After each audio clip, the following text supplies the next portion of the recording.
So we have two more alphabet agencies that we need to cover really quickly.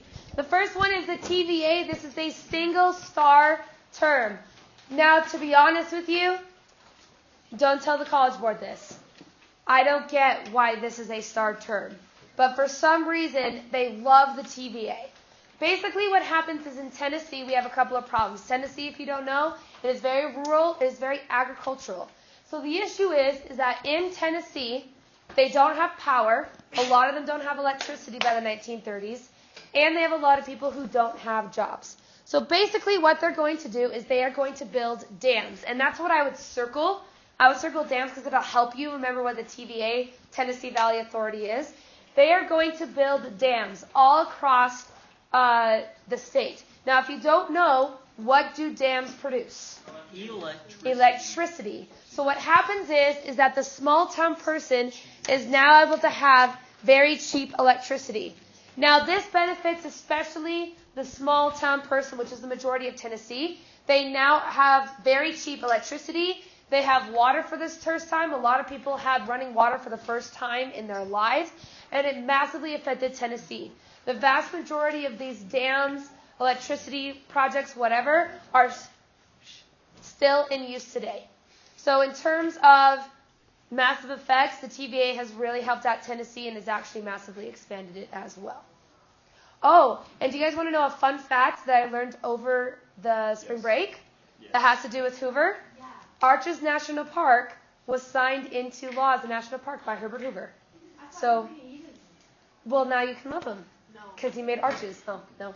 I thought we said Hoover gets a bad rap. No, I don't think so. Okay, perfect. So, in that far right corner of your notes on the chart, which some of you have apparently filled out without knowing what it was, relief, recovery, or reform, what do you think? Recovery. It's recovery, or you could also do it as reform because it still affects today. But I would say it's more of a recovery because it gives people more immediate effects in the Great Depression that lasts throughout the time period. That's a dam. No, a good dam. Good dam, not swearing dam. Thank you so much. Crystal. Don't you usually sit over there? No, man. I did it enough, but not. Oh, it's confusing. Okay. All right, and then the last one, is the Agricultural Adjustment Administration. What I would know about the Agricultural Adjustment Administration is I would circle farmer or agriculture, and I would also write next to this solves the Dust Bowl or fixes the Dust Bowl. Now we're going to make long-lasting impacts that actually are massively impactful into today. Basically, the Agricultural Adjustment Administration pays you not to farm. Now you might say, what the heck? What if I were a teacher and I got paid to not teach? Then I would be a teacher. That you'd be a teacher, right? I could just sit at home and you just send me a check every month? Yeah. So where does the money come from? So the money from this... Oh, that's the second time somebody's asked me a question I've never been asked before. Bye, Crystal. We'll miss you. If I may be wrong, but I believe that the taxes that they earn from interstate commerce pays for the AAA. But I'm not 100% on it. Taxes somewheres with food pays for it. But we still have it today. So basically what happens is this, okay? There's two major things that happen with this farming thing. So first off, you have what is called crop rotation. So let's pretend that this room is split into three parts of my field. Part 1, Part 2, and Part 3. I have 3 different sections to farm. Year 1, I only farm in this section. I leave both of these 2 sections completely blank with no crops. Year 2, I put my crops over here. Year 3, I put my crops over here. And year 4, I don't make any crops at all. I thought they did beans to replace the nitrogen in the soil. Well, that's another thing that they did, but we're going basic here. Oh. Yeah, you're not going to have a question about beans and nitrogen on the AP exam. But if you want to use it in an essay, perfect. Now, why does this work? Well, first off, do you guys remember when we talked about how over-farming caused the Dust Bowl? So what's going to happen here is we are now going to give nutrients back into the soil by giving them rest days. It's the same reason why you don't go and work out every single day 100%. If you do, you'll burn out and you'll get injured. So instead, we're going to give you a rest.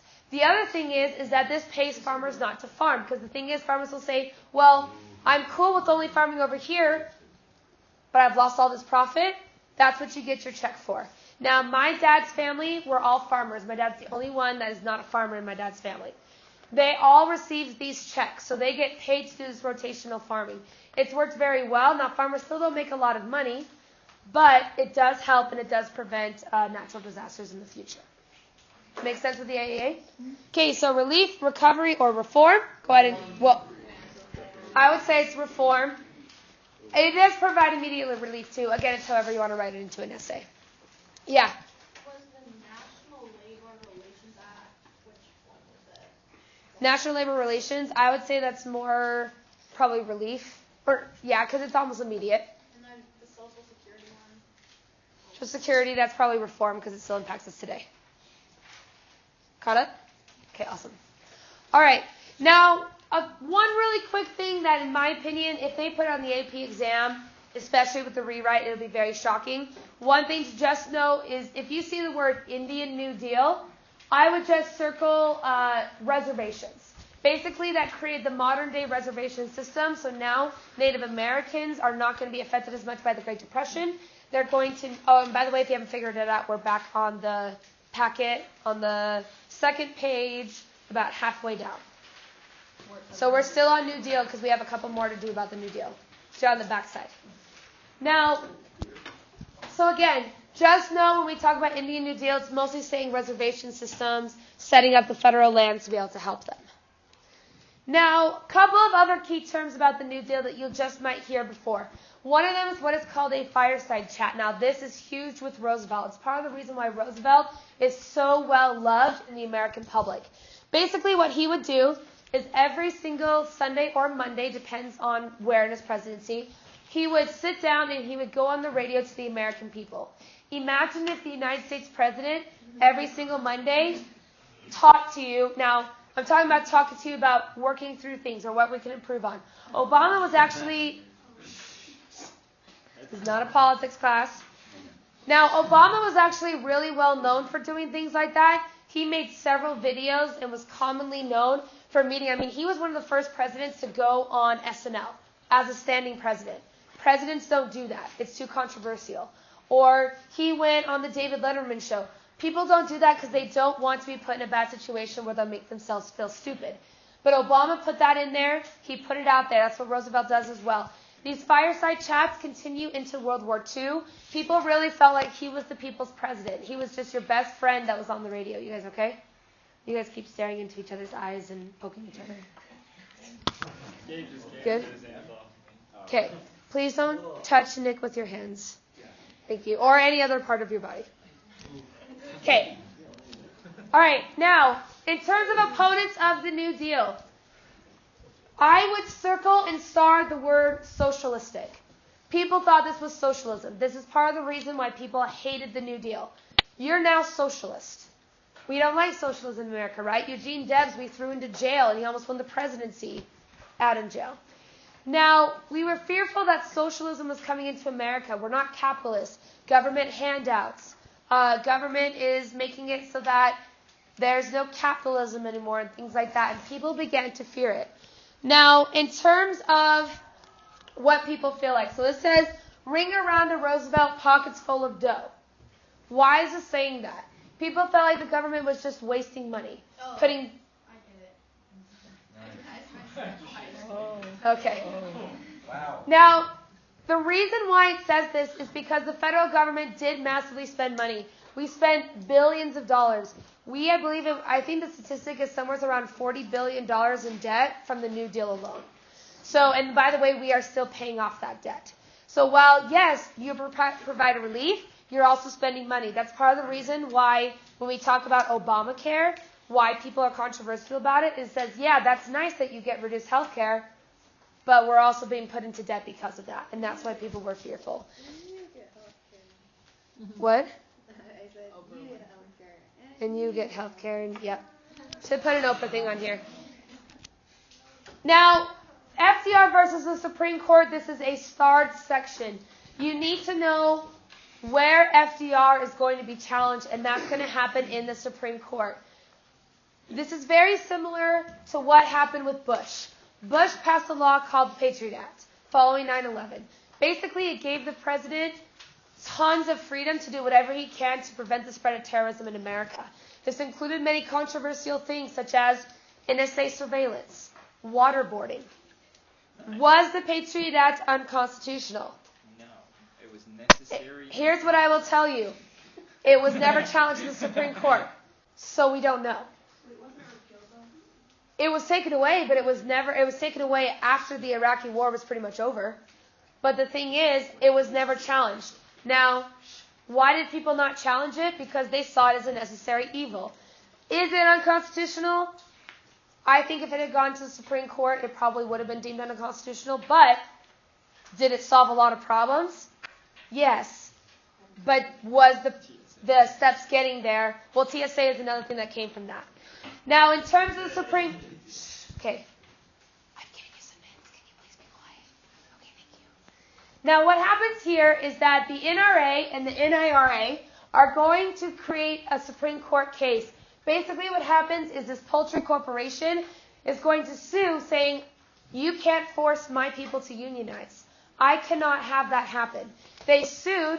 It goes to the Supreme Court, and the Supreme Court determines that parts of the New Deal are unconstitutional. That is something you will need to know.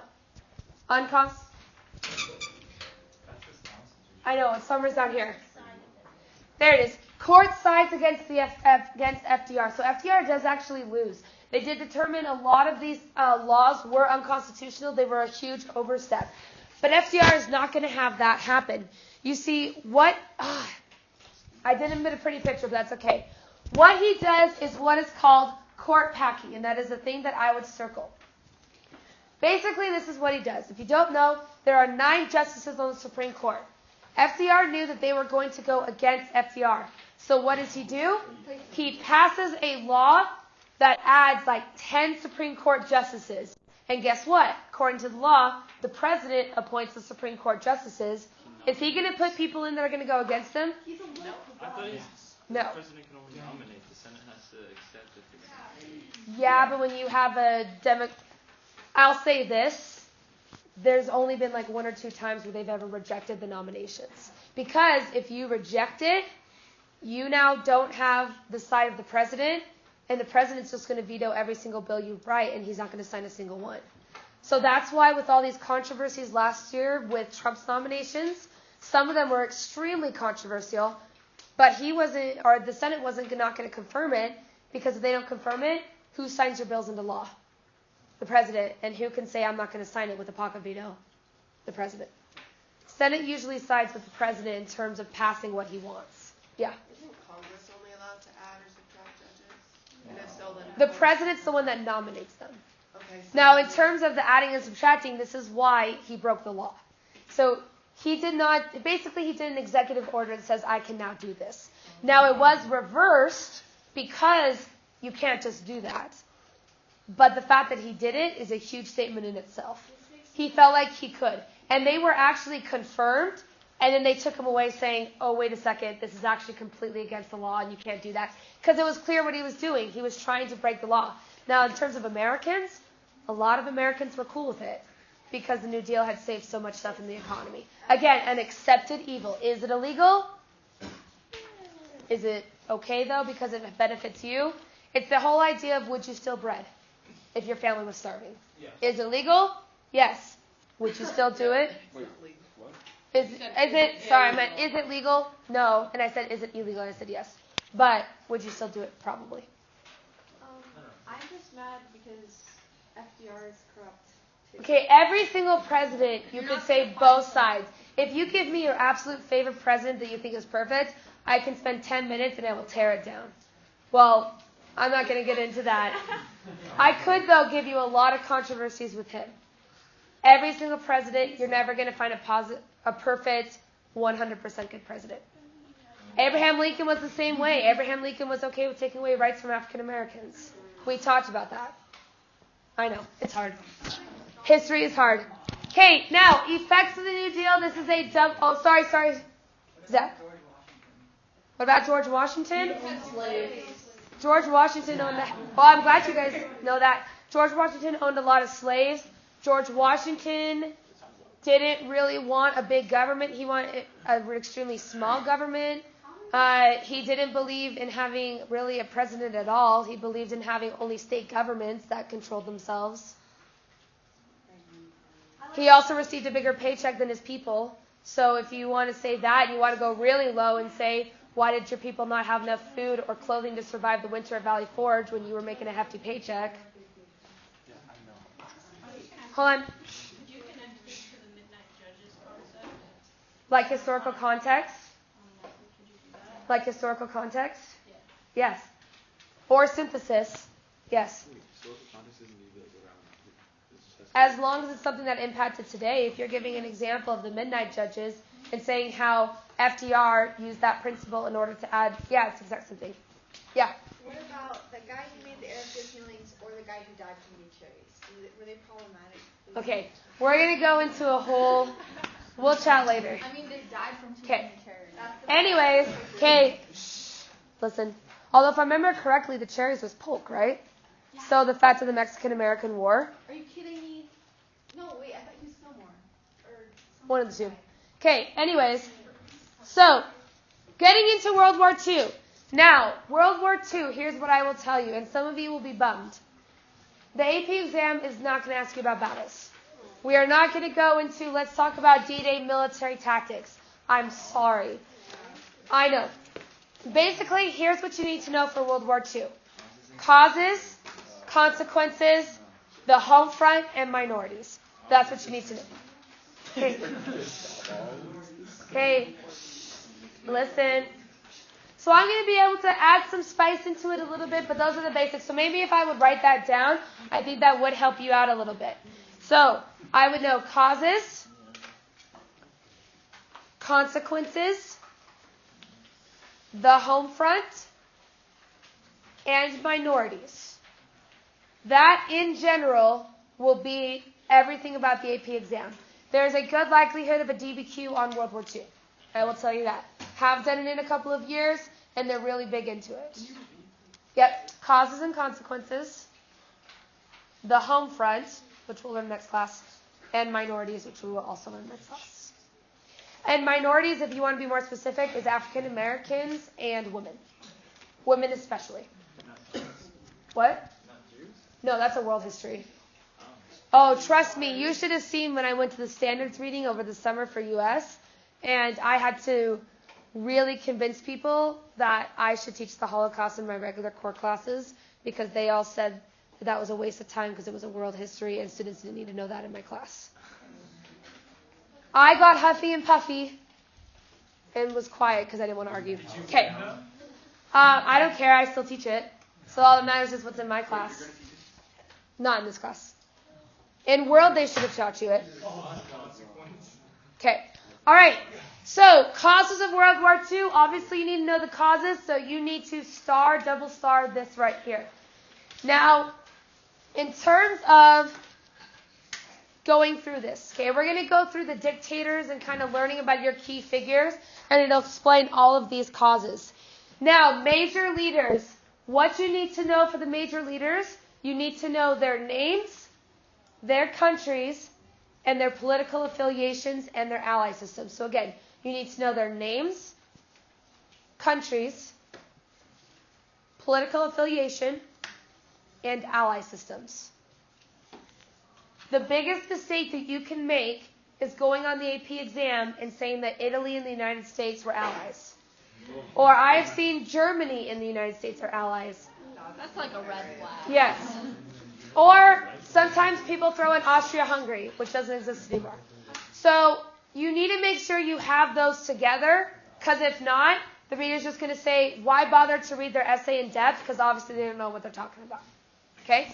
Now, we're going to quickly go over the major leaders and why they were so successful. So beginning, yeah. This doesn't really relate, but when did Yugoslavia stop being a country? Yugoslavia stopped being a country no, I know this. Math. Okay.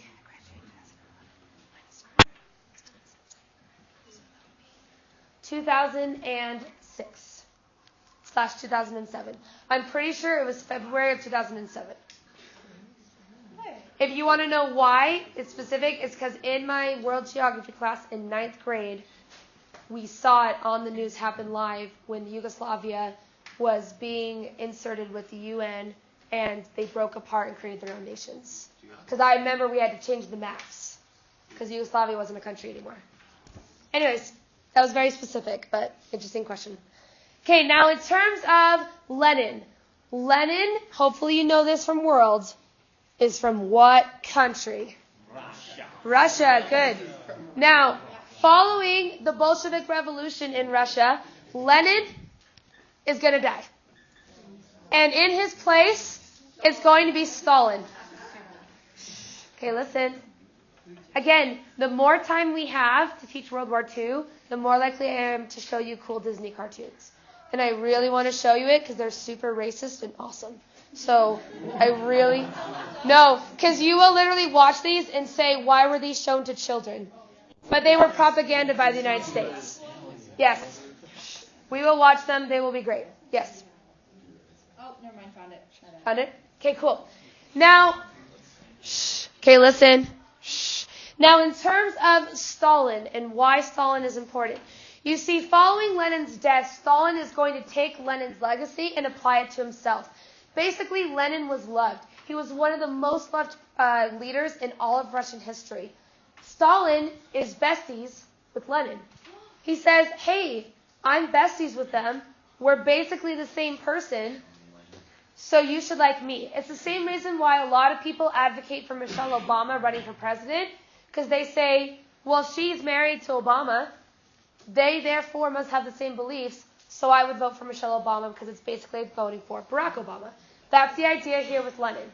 Now, the thing is, though, about Stalin, is that Stalin is going to institute one of the 5-year plan. He's going to restore the economy in Russia. However, this 5-year plan, depends on who you ask. Whenever there's a 5-year plan, I would say that it was more successful. It did boost the economy, but the real question is, what cost did it have? So the thing about Stalin. Stalin was really good at faking it till you make it. He was very good at convincing people of what he believed. Now the thing is, though, it may have been through a little thing called fear and murder. You see, Stalin had this thing, what is called the cult of personality, which is a great term to throw in for Mussolini or Stalin. The cult of personality basically says, I am going to exuberate to you a fake personality. So for example, you might not know this about me, but I actually am extremely shy. Very, very, very shy. But you might not know that, because I have this fake teacher personality of showing you that I'm not shy. Well, he's going to take that to a whole new level. The first thing is through a fun little thing called Photoshop, except really cool 1920s Photoshop. So if you look over here, and I know it's kind of hard to see with light, he Photoshopped his photos. And in all of these photos, somebody is missing, and that is this guy right here. You see, this guy right here is named Trotsky. Now, Trotsky and Stalin were fake best friends. In theory, they were the trio, Lenin, Trotsky, and Stalin. And while Lenin thought they were all best friends, Stalin and Trotsky were bitter enemies. They were frenemies. Okay? Basically, they put out there that we're best friends when we're not. And so what happens is, when Lenin dies, Trotsky begins to start to fade away. So Trotsky is here, not in this photo of Stalin. Here, not here. In fact, it goes so far that the textbooks in Russia get changed.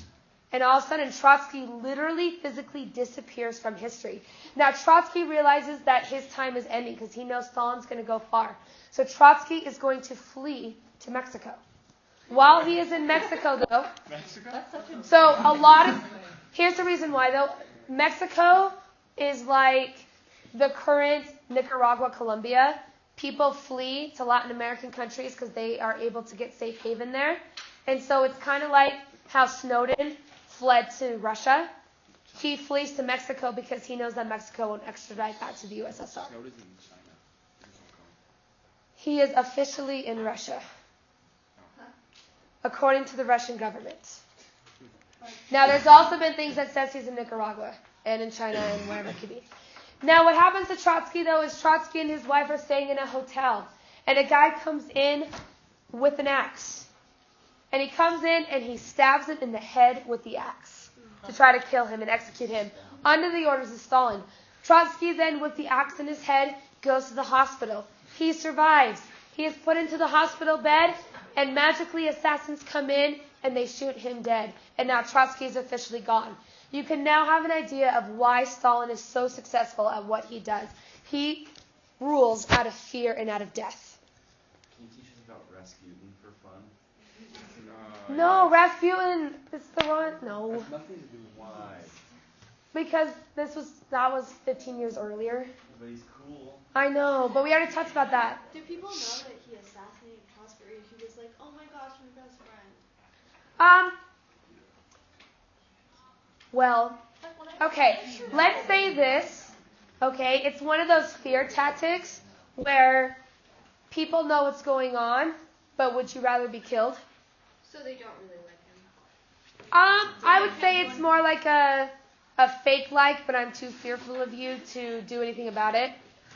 Okay, now in terms of Stalin is actually considered the second deadliest dictator of all time. You might say, wait a second, he's second to Hitler, right?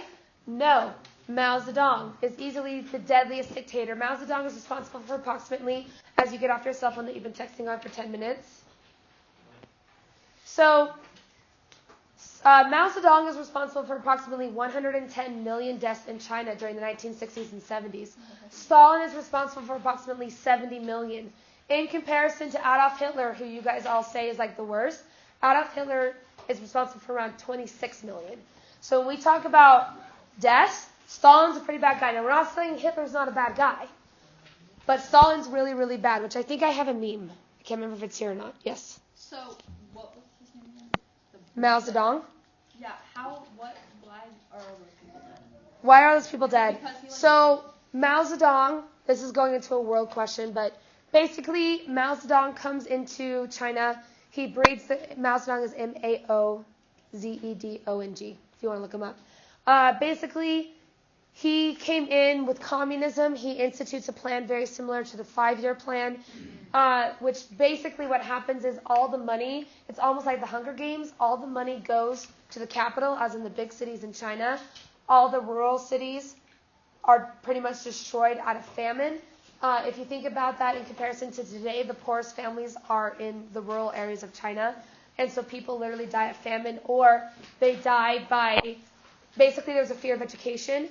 And so they eliminated schools. And what they would do is kids that had bright minds, they would go to the villages and say, hey, we have this special school in Beijing that we want you to go to because you're smart and we're going to train you. And they would collect all the kids and they would put them into this truck and say, we're going to take you to this school. And those kids would never be found. They would be taken and mass executed. Same thing happened in Malaysia. Really famous Utah church leader said that in a event that happens bi-yearly a couple years ago. And that's the same exact thing that happened. Okay.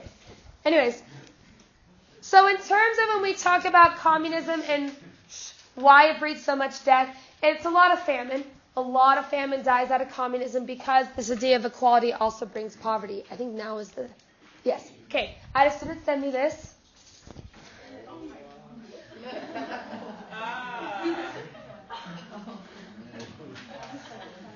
Okay. Now, I had a student last year that following World War II, she sent me like 50 memes, so you will see those throughout the PowerPoint.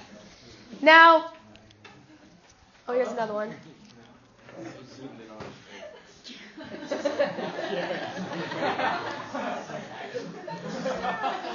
Okay.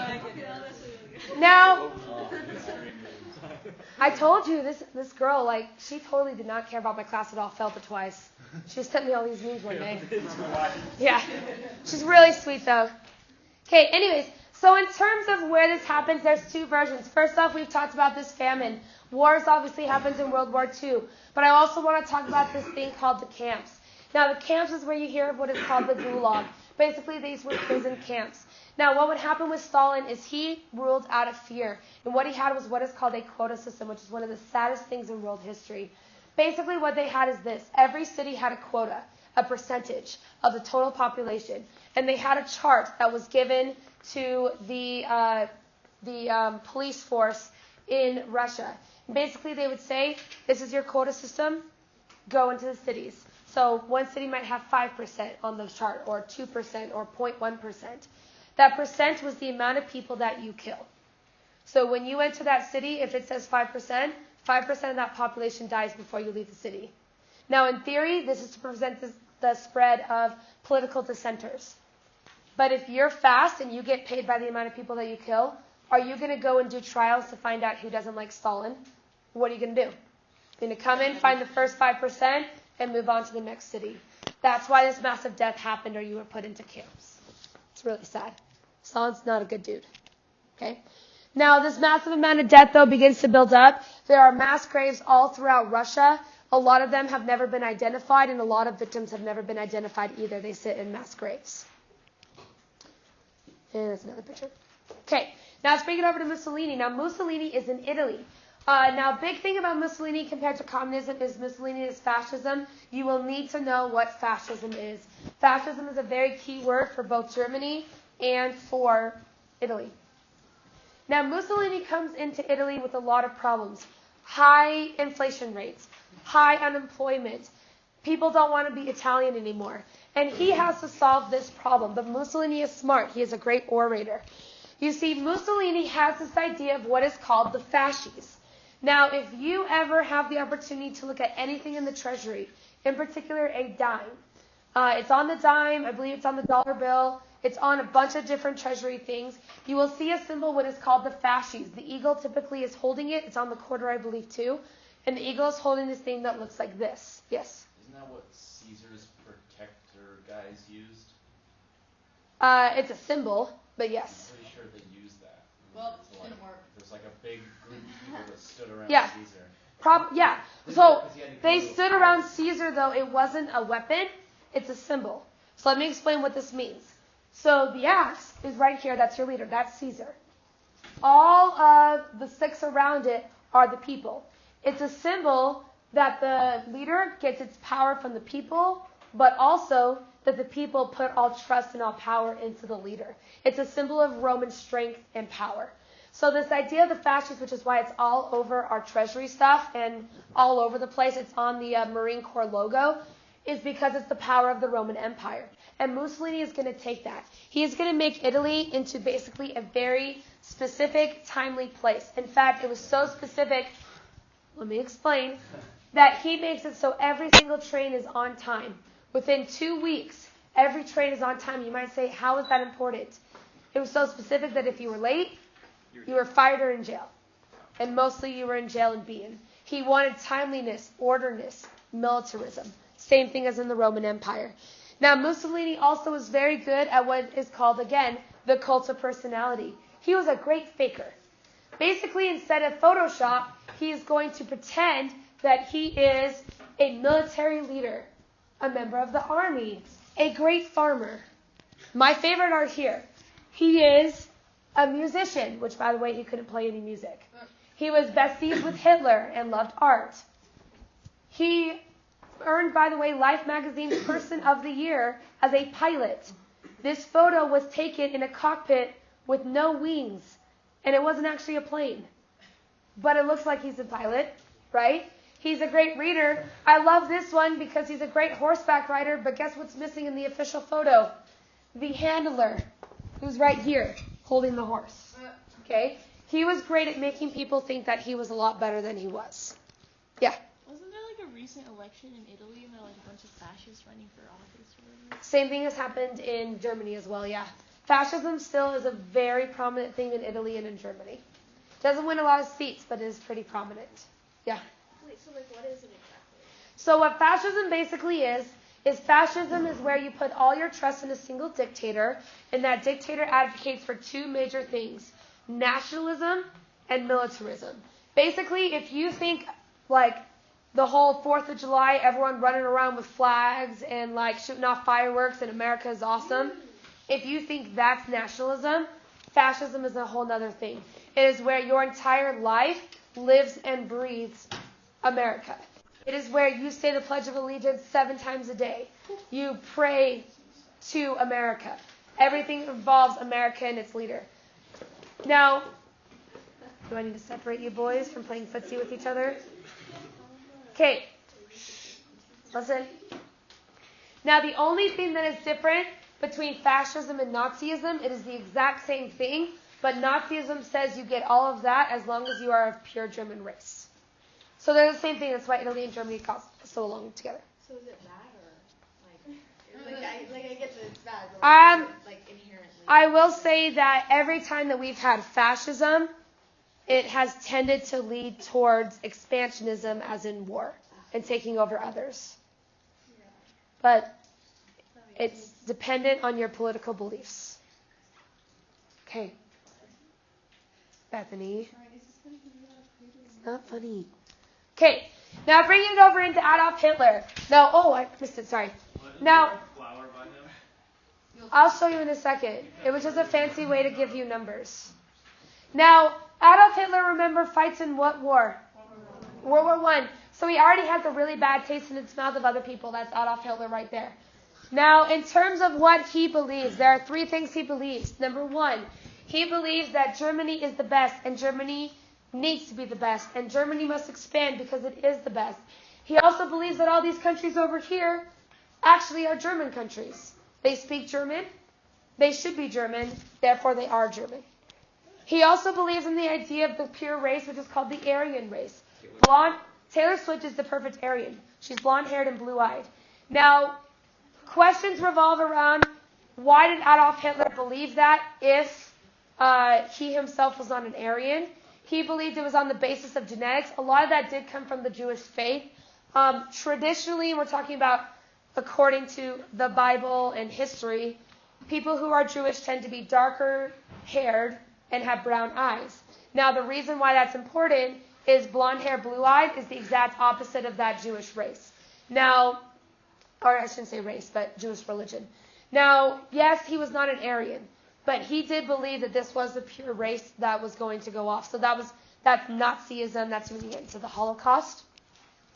And finally, he believed the idea of Lebensraum, which Lebensraum is a key term that you need to circle and star because it works for both Japan and for Germany. Lebensraum is literally the German word for living space. Basically, he says, we've expanded too much, we need more space. So for an example, let's pretend that I have 100 students in APUSH, and they're all in this class. You might feel like we're going to get a little crowded. So what are we going to do? We're going to put some of them in another class. We're going to expand outward. That's why he believes that he can expand in Europe, because he is just providing more living space for true Aryan Germans. Make sense? Now, Adolf Hitler also was a fantastic, fantastic speaker. He could convince literally a person to do anything. He could convince a vegetarian to eat meat. He could convince anybody because he was really good at convincing people. He was a great debater. Part of the reason why he rose to so much success. Now, in terms of why he was so successful, a lot of it was the economy. Remember, German economy with the Treaty of Versailles. Reparations, by the way, is a key one. Reparations from the Treaty of Versailles. German economy plummets. Adolf Hitler takes that, abuses it, and puts himself into power. And now we're going to be able to succeed as him. Finally, Hideki Tojo, which is going to be the leader of Japan. I would put next to Japan that this is the odd one out. Japan really relies on the other two. The other two don't like Japan as much, but they're just kind of there. They do have a lot of impact. Tojo is going to be the main person, but he believes in the idea of Lebensraum. So he is going to expand out of Japan. Japan doesn't have enough space. It's getting too condensed. We're going to move all across Asia. Now, he does this by the invasion of a place called Manchuria, which is also a circled term, Manchuria. Manchuria is a part of China. It's a northern triad. It is now part of Mongolia. Basically, he invades into there because of the idea of Lebensraum. Pretty much he says, Japan doesn't have enough space and we don't have enough food, so we are going to move into China. It's the invasion of China. They say that this is the starting point of pre-World War II. So basically when we talk about causes of World War II, this is the first one that they say is a cause, is Manchuria. That's where they start the date. So if you get a causes and consequences of World War II, it'll either start in 1931 or they'll start in 1919 with the Treaty of Versailles. Skip that. So now that we've gotten the dictators, now let's get to the beef of it. Why did we start this war? Now you guys remember the League of Nations, right? Was the League of Nations successful or not successful? Not successful. And we see this with Manchuria. When Manchuria is invaded by Japan, they go to do a vote on whether or not they should have war. Nobody votes on anything, so nobody stops Japan. It shows a complete failure in the League of Nations. Hitler sees this, and is he scared of the League of Nations anymore? No. What are they going to do? So now he's going to start to expand. The failure of the League of Nations, again, a direct cause of World War II because we have no police force that can stop it in the world. Now, oops, too far. War before U.S. involvement. How we're moving in towards war. Right as fascism is beginning to grow, over in Spain we have a guy named Francisco Franco. Francisco Franco is going to overthrow the Spanish government and institute fascism. Now, why Italy and Germany work so well together? They're both fascist. They both want to support fascism. They ally to help Francisco Franco. They send money and troops, and now they're allies. So why did Italy and Germany become allies? Because they wanted to spread fascism, and they do so over in Spain. So now we have the first ally system in, which is going to be Germany and Italy in terms of fascism. Now, ally systems in World War II, this is a double star. You need to know who is allied with who. You can't forget it. Anthony, you doing okay? Okay. You have a baseball game today, right? So you got to be awake for that, yeah? Okay, perfect. All right, now in terms of ally systems around the world, this is a general map of the beginning ally systems. The white are the people who never got involved into the war. Our fancy person is Switzerland. Spain eventually, as well as Portugal, do get involved with the war. The green is not that they're not a part of it, but they are neutral.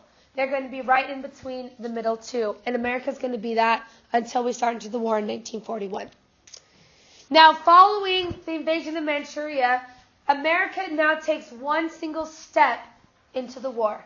And basically, they're not saying we're in the war, but we're just giving mild little advice. So we start by recognizing the USSR as an official country. We institute a tariff against Japan, and we begin to ally with the southern Latin American nations, especially because those tended to be ones that could be affected by Nazism. So we were allied with Stalin. Yeah. Yep. We were allied with... There's a really great quote by FDR. He says, "The enemy of my enemy is my friend." He is an enemy, but he is also an enemy of our enemy. Therefore, he is our friend. We're frenemies. We love each other. We're besties. Every photo we take is us smiling, and then behind closed doors, we hate each other. It's part of the reason why the Cold War occurs. And we did something really, really bad in World War II that caused Russia to hate us even until now. But we will get there. We made a big mistake. Basically, all the Russians were dying, and they asked America for help, and America said no. And 1.1 million Russians died in 3 months. Yeah, Russia hasn't forgotten. Oh, we're some good people. Proud of us. Yeah. Now, Neutrality Acts. This one is a starred term, the Neutrality Acts. Neutrality Acts are going to keep us in isolationism. They are going to make sure that we are not going to get into the war. If I were you on this paper, I would split a couple of these terms into 2 sections. I would bracket from Neutrality Acts and the quarantine policy. I would bracket those 2 terms and write the word isolationism. These are our attempts to stay out of the war. This is our pro-isolationism, we have gotten out of World War I, we don't want to go back. Those are the 2 terms, which is Neutrality Acts and the Quarantine Acts. Basically what the Neutrality Acts is saying is we are officially neutral. We will not help people. We will stay out of it. We are not going to be a part of this war. What I need you to do is I need you to go ahead and flip this paper over to the second page. Now, in this cartoon that you are seeing, which is the same one that is up on the board, I want you to fill out the box on the bottom. Now, one thing that you will notice about this very quickly, this is a Dr. Seuss cartoon. Dr. Seuss is one of the most political figures you will see. He is very, very political and very controversial. He was very critical of America's involvement. We will actually read a Dr. Seuss book in about 2 weeks. And you're going to realize that a book that you might have read as your childhood is actually a big piece of political propaganda. 1 foot, 2 foot red. No. That's the fish. Okay. I will tell. Well, the Lorax is a political book as well, but not in terms of this. Now, if you will do me a favor, read this cartoon and fill out the boxes below. Make sure you read the full cartoon.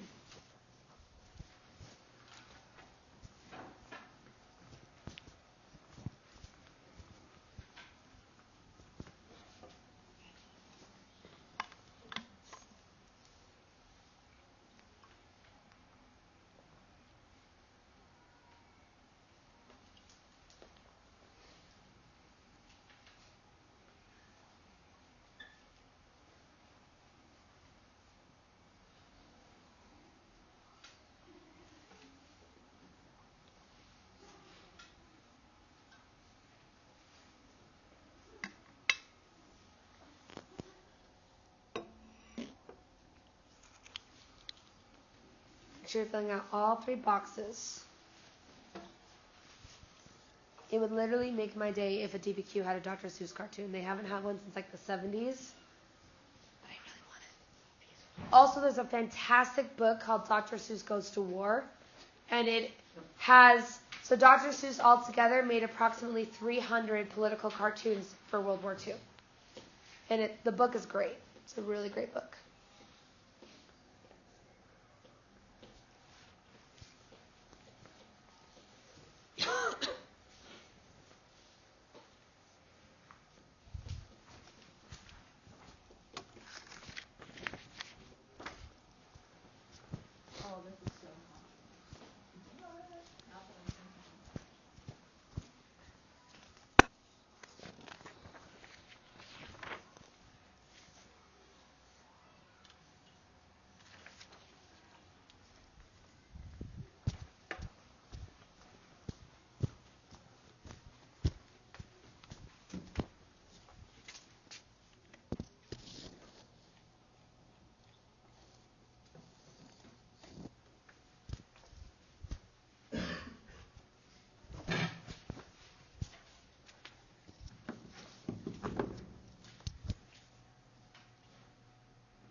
Take about maybe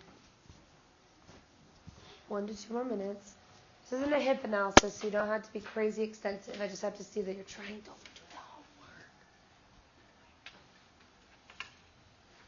I'm talking about this.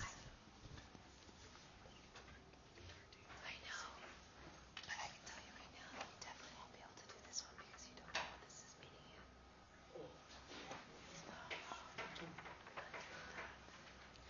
You're not supposed to know that yet. But you're not supposed to know that yet. You're not supposed to know Stalin yet. That's in like 6 slides. But I'm glad that you enjoyed the assignment. Alright, so what? Don't do the assignment yet. I know it's going to be a really fun assignment. Don't do it yet. Okay? So, who can, raising their hands, explain to me what is Dr. Seuss even trying to say? Jordan? So he's saying like Okay.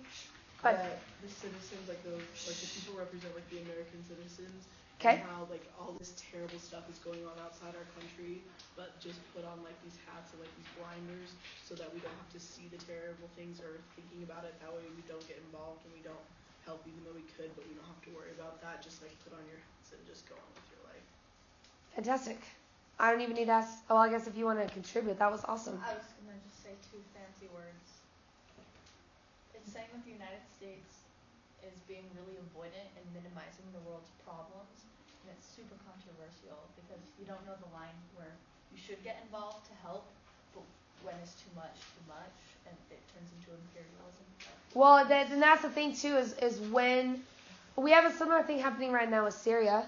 I mean, the current administration does not believe in helping in Syria, and some people will say this: we're being blinded to the fact that people are dying every single day in Syria, while others will say, is it really even our problem? It's not here in America. That's not our issue. Last one, Jacob. I think he's like using the ostrich as a symbol. Okay. Like with the ostrich hat, everyone's like putting it on and burying their heads, which is like something that ostriches do in real life, but it's not a very effective way to like hide. You're just burying your head. So it's basically saying that like I don't want to hear about it, but in the end we're gonna get screwed over. Yeah, exactly. Which is exactly why he used ostriches. Also, he's so petty. We've always been suckers for ridiculous hats. Like, You will see if you go into, and I won't show you the really controversial cartoons that he did, but some of the ones that, I mean, yeah, it's crazy. He's maybe I'll post a website. The UC San Diego, somebody did their thesis paper all on Dr. Seuss cartoons in World War II, and they made an incredible website with every single political cartoon that he wrote for World War II. Very categorized. Maybe I'll put it online. Now, in terms of our next step, America is going to be neutral. We are not going to deal with those problems. Then we are going to move further into or further into China. Japan is moving. We're starting to get concerned. We're starting to get that icky feeling in our stomach that something bad is about to happen. We then respond by sending aid and supplies to China. Now, you might say, wait a second. The Neutrality Act said that we will not intervene in anybody else's war or problems. But since Japan had never declared war on China, they just invaded them, we technically didn't break our own laws because guess what? They never declared a war. So we kind of like skirted around the problem but never officially got involved. Yeah. Now the next policy is what is known as the quarantine policy. Now if you imagine a zombie apocalypse, and let's pretend that all of a sudden we hear over the announcement that there's a bunch of zombies in the school. Am I more likely to do option A, run around the school attempting to help others as I attempt to dodge the zombies? Or are we going to lock the door and say, that's their problem, we're safe in here? Probably going to do option number 2, right?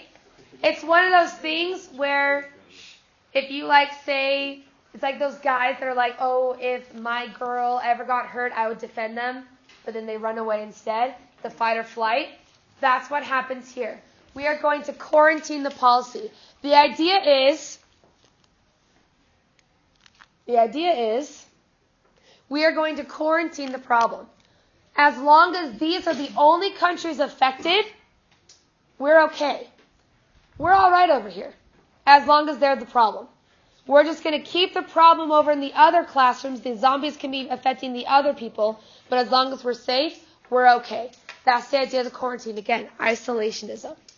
Now, this is going to all change, though, as Germany begins to invade other people. And in particular, they're going to invade into Austria.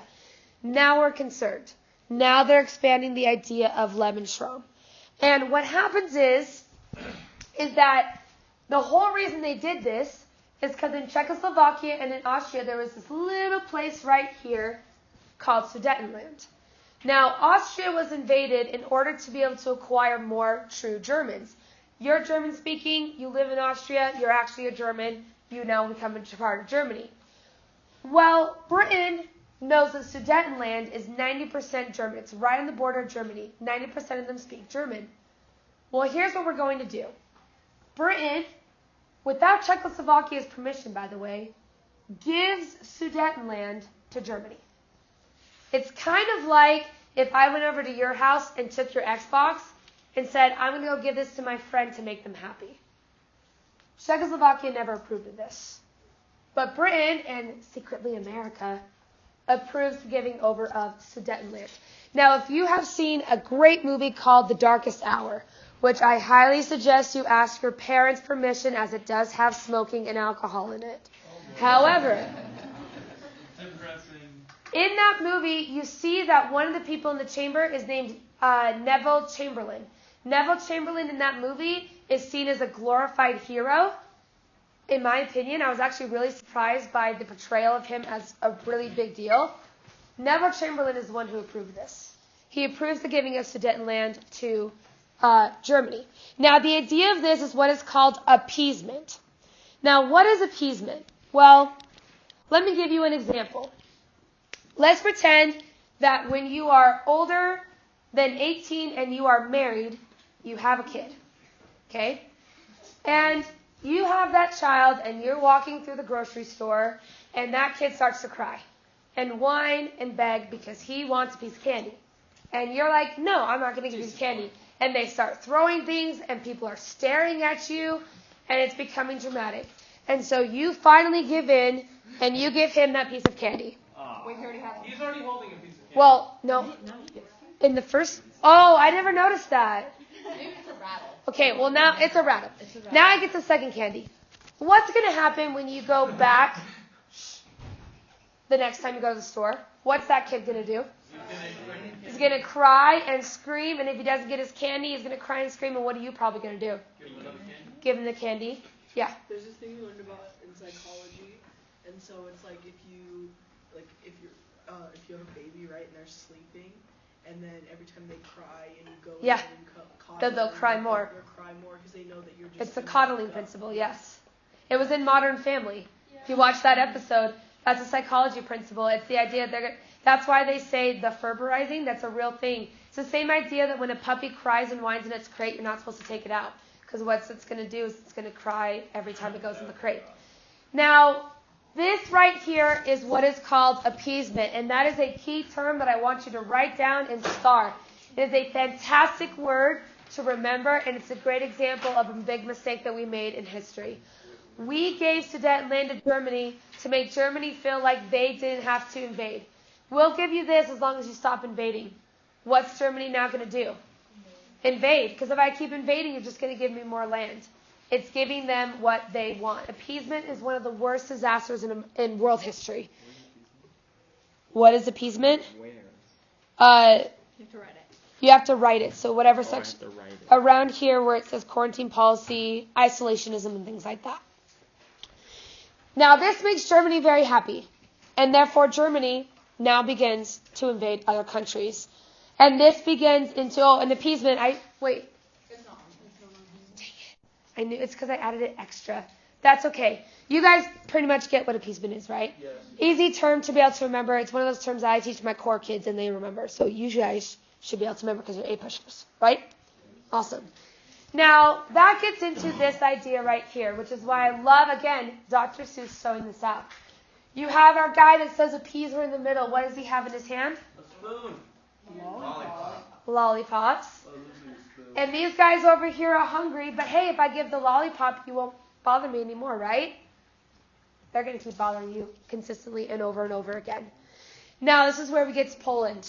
You see, on September 1st, 1941, which, by the way, is a fantastic date to remember, because when I went to the Darkest Hour, and I was waiting for my husband after the movie, this guy next to me was talking to his friends, and was like, I don't know when World War I started. Boom, September 1st, 1941. I think he thought it was weird, but I felt really happy. World War II, yes. Yes? It was an example to show I knew history. I can't just let that go. It's okay. It's okay. It's not weird. So anyways, Adolf Hitler is going to invade into Poland. Now,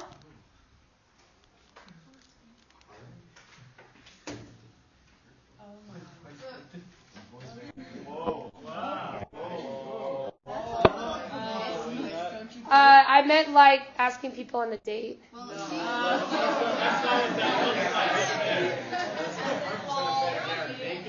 They're not naked, guys. Oh my. I have literally never, ever, ever had anybody complain about that, and I've shown that for 3 years. Okay, they are not naked. You guys take things way too hard. Thanks, guys. They're just talking. All right, fine. I can take it off the PowerPoint. Thanks, guys. Okay, anyways, so Germany invades into Poland, and this officially signals the beginning of World War I. So if you want, or World War II. So if you want to know the beginning, and I think it says in causes of, somewhere in there I put the start is the invasion of Poland. That's the invasion of Poland right there.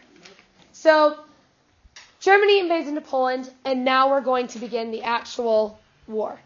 Now, in terms of why this is controversial, well, so if apparently you guys think everything I do is terrible today.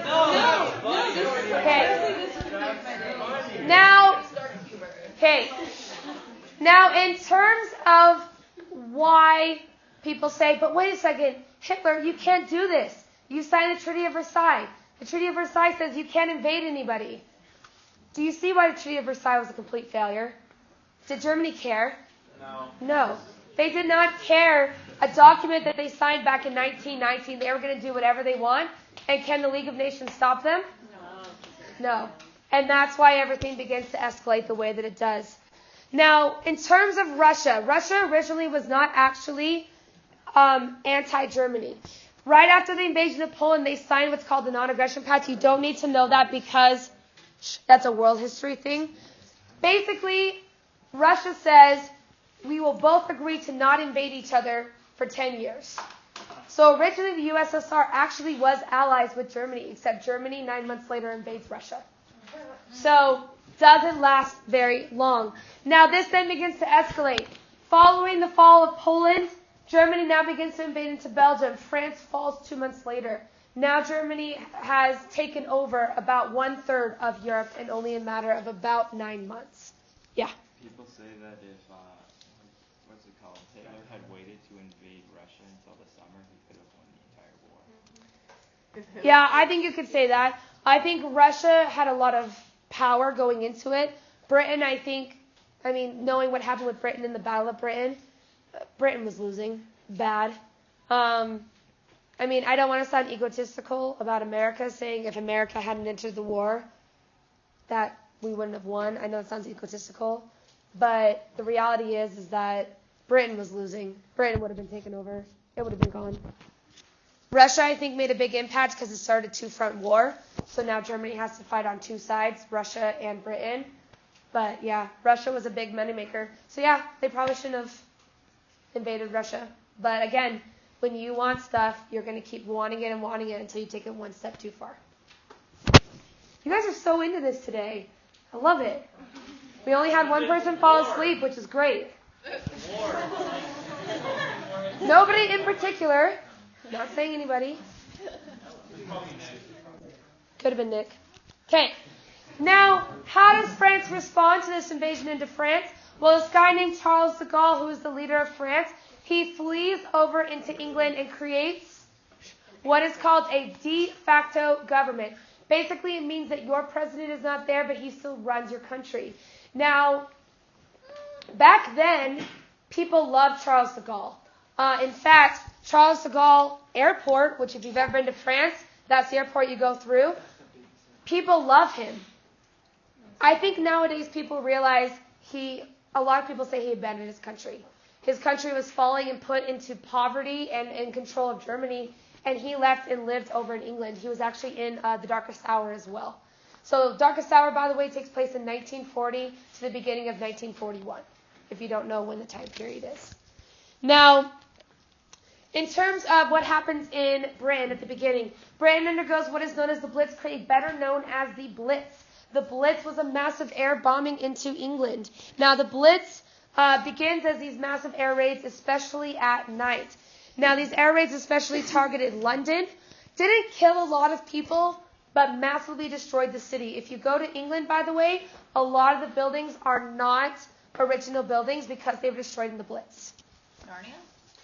Just about to say that. Narnia. Stop. What does Narnia have to do? The lion. Okay, anyways, so London gets completely destroyed. Because of all this, though, we began to have a problem. What happens to the kids? How are we going to be able... You guys ruin everything. Okay? That was a rhetorical question. I didn't understand that. I know. I need like a signal that says, stop ruining my lessons. And I'll just turn it on every time that you guys like let me down. You make me miss my punchlines. Now, because of this, we begin an operation which is called Operation Pied Piper. Basically, this took all the children in London and moves them out to the coast. If you've also ever seen Bedknobs and Broomsticks, that is the same exact concept. They took the kids and they moved them away from the cities in order to be able to save them. Now, yes? So, Nicholas Winton becomes a kid out of Czechoslovakia. So, what happened to those kids that got moved into London? Did they then again get moved back out? No, then they get moved out. Everything basically goes rural. Okay. So everything goes out into the farming communities. Yeah.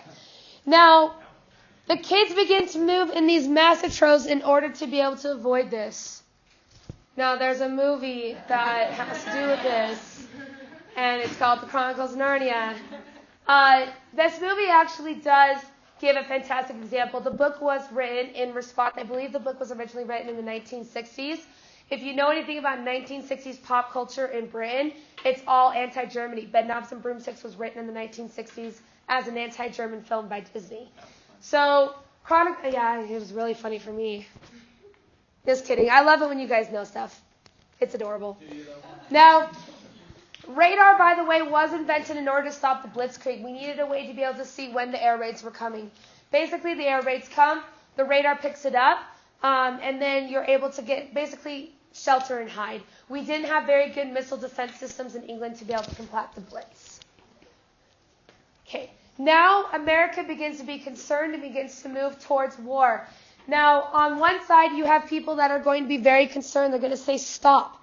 Don't keep moving our people into this war. We can't go into battle. We need to be able to save our sons, just like it says here. America should not go into war.